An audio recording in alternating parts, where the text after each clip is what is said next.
მოგესალმებით, მე ვარ თამუნა და სასიამოვნოა შენთან შეხვედრა. დღეს ჩვენ უნდა ვისაუბროთ ორნამენტის შესახებ.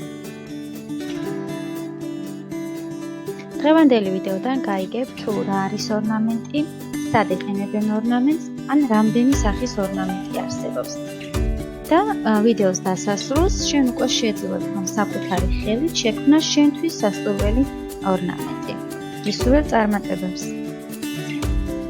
ორნამენტი არის სამშენისი, რომელიც რაიმე ნიშნების ან სიმბოლოების, ფიგურებისა და ფორმების გამეორებით მიიღება. იგი შეიძლება დაიხატოს, ამოიჭრას, ამოიკაწროს და ასე შემდეგ.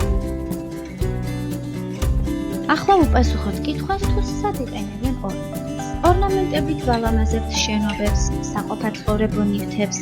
ორნამენტები შეგვხვდება მაგალითად ჭურჭელზე, ავეჯზე, შენობებზე და გარდა ამისა, ხშირ შემთხვევაში იმ ტანსაცმელზე, რომლითაც ჩვენ ვიმოსებით.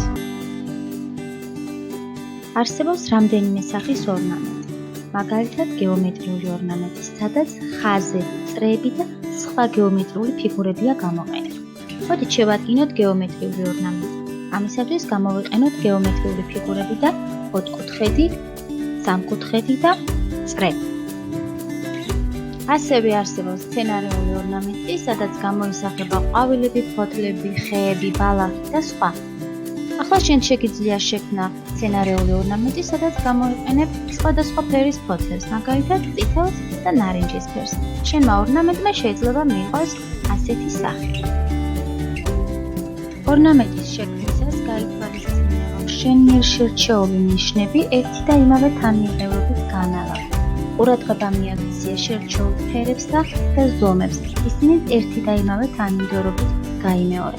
იმისათვის, რომ შენ მიერ შექმნილი ორნამენტი იყოს მოწესრიგებული. ფიქრობ, შენ უკვე შეგიძლია შექმნა რაიმე სახის ორნამენტი. ამისათვის კი გამოიყენო გეომეტრიული ფიგურები, სხვადასხვა ნიშნები, ასევე მცენარეები.